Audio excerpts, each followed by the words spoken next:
Medium budget లో premium luxury villa అందిస్తుంది APR group వారి గోల్డెన్ లీఫ్ విల్లాస్. ఇప్పుడే కాల్ చేసి మీ విల్లా బుక్ చేసుకోండి. అంటే ప్రపంచ భాషలన్నిట్లోనూ ఈ సినిమా రిలీజ్ అవుతుంది అని అంటే ఫ్రెంచ్లో ఈ సినిమా ఫ్రెంచ్లో రిలీజ్ అవుతుంది.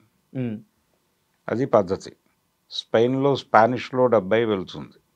అలా ప్రతి చోట ఆ ప్రాంతీయ భాషల్లోకి ఈ సినిమాని పంపు చేయుట అనేటువంటి ఒక కార్యక్రమం దీని ద్వారా జరుపుతున్నట్టు 160 భాషలు అనేది మొదట్లో వినిపించినటువంటి మాట. భారతదేశంలో ఉన్నటువంటి అన్ని భాషల్లోకి ఈ సినిమా పెడుతుంది అని చెప్తున్నారు. అంటే ఇలా చేయటం ద్వారా గ్లోబల్ మార్కెట్ మొత్తాన్ని అట్రాక్ట్ చేయటం, గ్లోబల్ మార్కెట్లో సక్సెస్ కొడితే ఆ కలెక్షన్స్ ఏ రేంజ్లో ఉంటాయి అనేది తెలుగు సినిమాకి రుచి చూపించబోతున్నాడు రాజమౌళి అనేది ఆ సినిమాకు ఉన్నటువంటి ఒక పునాది. అంటే క్వాలిటీ సినిమా తీయాలంటే డబ్బులు కావాలి అంటే ఆ డబ్బులకు ఒక గ్యారంటీ చూపించాలి. ఆ గ్యారంటీ మార్కెట్ నుంచి రావాలి. ఆ మార్కెట్ అష్యూరెన్స్ కల్పించటం అనే కార్యక్రమం భుజానేసుకుని తెలుగు సినిమాని పాన్ ఇండియా లెవెల్కి తీసుకెళ్ళింది కూడా ఆయనే. అంటే తను పాన్ ఇండియా లెవెల్ కథ తీయగలను అనే కాన్ఫిడెన్స్ నిర్మాతలకు రాకుండా వాళ్ళు డబ్బులు పెట్టడానికి సిద్ధపడరు. అంతే కదా సార్. ఆ కాన్ఫిడెన్స్ ఇవ్వటం కోసం పునాది సినిమాగా ఆయన మగధీర తీశాడు. మగధీర తీసి ఈ రేంజ్ కథలు నేను హ్యాండిల్ చేయగలను అని ఒక పాస్పోర్ట్ సినిమా అది. ఆ పాస్పోర్ట్ పట్టుకుని ఆయన ఇండియా మార్కెట్కి ఎగబాకాడు, పాన్ ఇండియాగా మార్చాడు. తర్వాత మొత్తం అందరు హీరోలు పాన్ ఇండియా కథలు తప్ప మామూలు కథలు వినడానికి ఇష్టపడినటువంటి ఒక పరిస్థితి తీసుకొచ్చాడు ఆయన బాహుబలితో. ఇప్పుడు ప్రపంచ మార్కెట్లోకి తెలుగు సినిమాని తీసుకెళ్తున్నాడు. ఈ సినిమా ద్వారా తీసుకువెళ్ళటం ద్వారా ప్రపంచ మార్కెట్ ఆ వసూళ్ల రుచి చూపించడం ద్వారా ఇప్పుడు తెలుగు హీరోల మనసులన్నిటినీ గ్లోబల్ మార్కెట్లోకి తీసుకెళ్ళబోతున్నాడు. అలా ఇది ఒక ట్రెండ్ సెట్ మూవీగా మారబోతోంది. మహేష్ బాబుతో చేస్తోంది. ఇది పార్ట్ 1, 2గా ఉంటుందా లేదా అనేది క్లారిటీ లేదు ఇప్పటిదాకా. మేబీ రేపు జరిగే ఈవెంట్లో ఆ క్లారిటీ ఏమన్నా ఇచ్చే ప్రయత్నం చేస్తారేమో తెలియదు. అయితే మొన్న రిలీజ్ అయినటువంటి పాట సంచారి, ఆ సంచారి అనేటువంటి పాట అంటే ప్రపంచ సంచారి అన్న పద్ధతిలో పెడుతూ కొంత కథని చెప్పే వ్యవహారం కూడా నడిచింది దానిలో. ఆయన మృత్యువుకి ఎదురెళ్తాడు, ఇవన్నీ నడిచినాయి దానిలో. అంటే ఒక రకంగా హీరోని టార్గెట్ చేసి హీరో గొప్పతనాన్ని చెబుతూ పాటలు పెట్టడం అనేది తెలుగు సినిమాలో చాలా కాలంగా ఉన్న సాంప్రదాయం. ఆ సాంప్రదాయంలో భాగంగానే కనిపించింది ఆ పాట. దాన్ని కొంచెం కీరవాణి గారు గ్లోబల్ లెవెల్లోనే కంపోజ్ చేశాడు. ఆయన్ని గ్లోబల్ లెవెల్లో ఆయనకి గుర్తింపు తీసుకురావడం కోసమే ఆస్కార్ కోసం అంత కష్టపడ్డారు వాళ్ళు. ఆ కష్టంలో భాగంగా కీరవాణి ఆల్రెడీ ఇంటర్నేషనల్ మార్కెట్లో ఉన్నాడు. అలాగే వాళ్ళు రకరకాల పత్రికల నుంచి కూడా అవార్డులు స్వీకరించారు అమెరికాలో. అవన్నీ స్వీకరించడం ద్వారా రాజమౌళి ఆయన టీము గ్లోబల్ ఏరియాలో కొంత పాపులారిటీని సంపాదించుకున్నారు. ఇప్పుడు ఆ పునాది మీద ఈ సినిమాని ముందుకు నడిపించాలి. ఆ నడిపించటం కోసం వాళ్ళు చేసినటువంటి పాట జనాలకు కనెక్ట్ అయింది బాగానే. శృతి హాసన్ పాడినటువంటి పాట అది. అంటే ఆ పిచ్చు దానికోసం వాళ్ళు తీసుకున్నారు. హిందీ మార్కెట్కి, తమిళ మార్కెట్కి కనెక్ట్ అవటం అనే ప్రోగ్రాం కూడా ఉంటుంది దీనిలో. శృతి హాసన్ని తీసుకోవటం వెనకాల ఉద్దేశాలు అవి అయి ఉండొచ్చు. అంటే ఇప్పుడు లోకల్ మార్కెట్ సెంటిమెంట్లు, గ్లోబల్ మార్కెట్ సెంటిమెంట్లు, పాన్ ఇండియా మార్కెట్ సెంటిమెంట్లు అని 3 విధాలుగా చీలిపోయినటువంటి సెంటిమెంట్లలో కూడా 3 డివిజన్లు వచ్చేసినాయి. దీనికి అద్భుతమైన ఉదాహరణ ఏంటంటే పెద్ద సినిమాకి రెహమాన్ని తీసుకోవటం. చాలామంది చరణ్ అభిమానులు కంగారు పడ్డారు. ఆయనకు తెలుగులో స్ట్రైట్ సక్సెస్ లేవు రెహమాన్కి, ఆయన తీసుకొచ్చారు ఏమిటి. అయితే ఆ cinema pan India cinema, global cinema.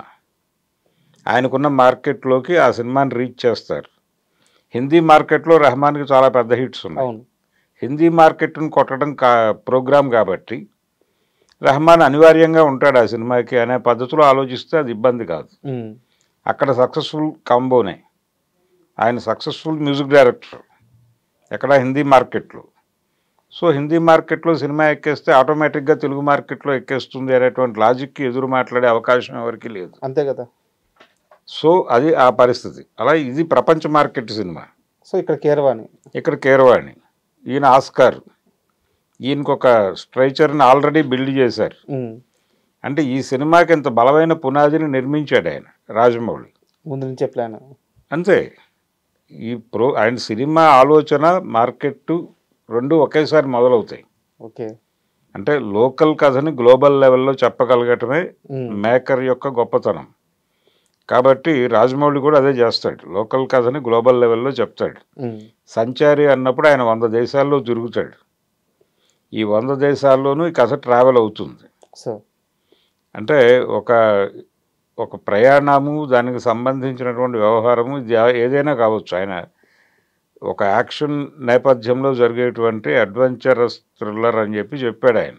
Prithviraj గారిది ఆ పోస్టర్ రిలీజ్ అవ్వగానే చాలామంది అంజీ సినిమా కథలాగా ఉండొచ్చు, అక్కడ విలను ఒక అమరత్వాన్ని పొందడానికి ప్రయత్నించడం, ఈ హీరో ఆపడం, ఇలాంటి ఒక లైన్ ఉండొచ్చు కథగా అని చెప్పేసి కూడా చాలామంది ట్వీట్ చేశారు. అలా అనిపించట్లేదు అది. ఓకే. అంటే అతనికి ఏదైనా కోరిక ఉంటుంది, విలన్కి ఉన్నటువంటి కోరిక ఉన్నటువంటి వాడు విలన్ అవుతాడు, ఆ కోరికను దెబ్బ కొట్టేవాడు హీరో అవుతాడనే కదా ఇప్పటివరకు మన సినిమాలన్నీ నిలబడిందే ఆ పాయింట్ మీద. ఆయన కోరిక ఏదైనా కావచ్చు, ప్రపంచాన్ని జయించాలని అనుకోవచ్చు, ఏదైనా అక్కడ ఉన్నటువంటి ఒక మైనింగ్ తన ఓన్ చేసుకోవాలనే ప్రయత్నం కావచ్చు, ఒక మైనింగ్ సామ్రాజ్యాన్ని ఓన్ చేసుకోవడం కోసం కావచ్చు, అదేదో అడవి ప్రాంతము ఇవన్నీ మిక్స్ అయినటువంటి లొకేషన్లో ఆ ఫోటో రివీల్ చేశారు వీళ్ళు. ఆ షూట్ అయింది కూడా ఏదో అడవి ప్రాంతంగా అనిపించింది ఆ ముక్క బయటకు వచ్చిన రోజు చూస్తే.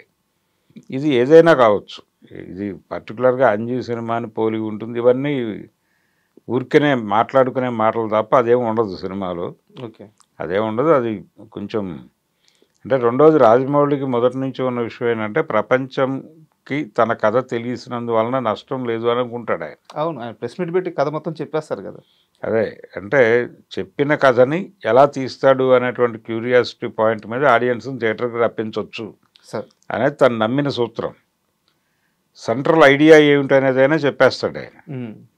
కాబట్టి దీని గురించి దానికి కాపీ దీనికి ఇన్స్పిరేషను అనుకోనక్కర్లేదు. ఓకే.